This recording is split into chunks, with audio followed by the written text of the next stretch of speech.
কর্মসূচি করেছে আজকে আপনারা করছেন না, একসাথেই তো ছিলেন। 26-এ কি সংযুক্ত মোর্চা 2021 সালে ভোটের সময় তৈরি হয়েছিল। ভোট শেষ জোট শেষ আমরা বলিনি, সিপিএম এর একজন বলিষ্ঠ নেতা বলেছিলেন। তারপরেও আজকের দিনে দাঁড়িয়েও আমি বলছি, আমি একজন সংযুক্ত মোর্চার বিধায়ক বলতে নিজেকে বেশি স্বাচ্ছন্দ্য বোধ করি। পার্টি আলাদা আলাদা আলাদা কর্মসূচি হতেই পারে, স্বাভাবিক। তবে 2026-এ নিরিখে নির্বাচনে পশ্চিমবাংলায় যেভাবে বিজেপিকে তৃণমূল জায়গা করে দিচ্ছে এবং অঘোষিত যেভাবে বিজেপি রাজ্য চালাচ্ছে, এটার হাত থেকে বাংলার মানুষকে পরিত্রাণ দিতেই হবে। সেই জন্য আমরা বৃহত্তর স্বার্থের কথা ভেবে লেফট ফ্রন্ট, জাতীয় কংগ্রেস, আইএসএফ, আরো যে সমস্ত রাজনৈতিক দলগুলো আছে, আমরা চেষ্টা করছি এক জায়গাতে এক ছাতার তলায় নিয়ে এসে অবিজেপি অতৃণমূল সমস্ত শক্তিকে এক করে বিজেপি এবং তৃণমূলের বিরুদ্ধে রাজনৈতিক লড়াই করে এবং ভোটে কন্টেস্ট করতে। শওকত মোল্লা তিনি প্রতিদিন গেঞ্জি দিচ্ছেন, বিভিন্ন বয়সী মানুষদের নিয়ে মিছিল করছেন, এই কি 26 ভোটে কোনো উপকার আসবে? দেখুন, কথা হচ্ছে এতদিন পরে ওনার গেঞ্জি দেওয়ার শখ গেল কেন বুঝতে পারছেন তো? পাশে মানুষ দাঁড়াচ্ছে না। আর আমাদের ভাঙড়ের ভোটার রাজ্জাক খাঁকে যখন খুন করেছে, তারপরে কারা খুন করলো না করলো সেটা দিনের আলোর মতো পরিষ্কার হয়ে গেল। শওকত ঘনিষ্ঠ খুন হলো, শওকত ঘনিষ্ঠ গ্রেফতার হলো।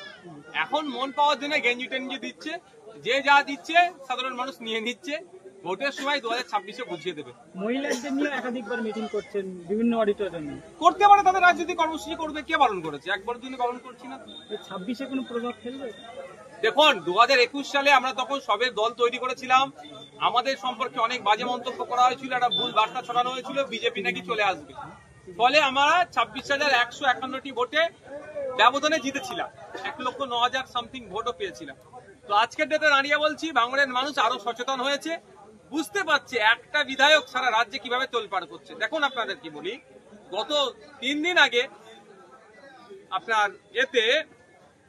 দুর্গাপুরে, পশ্চিমবাংলাতে, যেটা উত্তরপ্রদেশে, মধ্যপ্রদেশে, গুজরাটে, আসামে আমরা দেখতে পাই, পশ্চিমবাংলাতে গরু নিয়ে যাচ্ছ ছিল, বৈধ কাগজপত্র থাকার পরে মারধর করে মাথা টাথা ফাটিয়ে দিয়েছে, গলায় দড়ি দিয়ে প্রায় প্রাণে মারার চেষ্টা করেছে। এই ঘটনা ঘটলো, কেউ কথা বলেনি, কেউ যায়নি, একাই আমি গিয়েছিলাম ভাঙড়ের বিধায়ক। সুতরাং ভাঙড়ের মানুষ বুঝতে পারছে যে বিধায়ক নির্বাচন করার লাভ আর লসটা কোথায়। 2021-এ মিথ্যাচার করার পরেও 26,151টি ভোটে জিতেছি। আমাদের 2026-এ এখান থেকে আইএসএফ কে ভাঙড়ের মানুষ প্রত্যেকে ডবল ব্যবধানে জিতাবে, এটা মনে করি আমি।